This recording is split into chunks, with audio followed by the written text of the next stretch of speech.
yazdın. Pak kanınla seni giyid oğlum, ey candan keçen murid oğlum. Siması melek şehid oğlum. Kurban olsun canım canıva güzel oğlum, ay nur üzlü bir mesel oğlum. Aldı seni menden ecel oğlum. Elhamdülillah işçi alsan, Mevlamızın Hüseynin konağısan.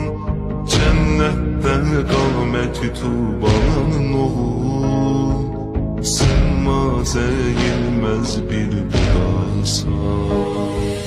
Geyretli, izzetli şehidin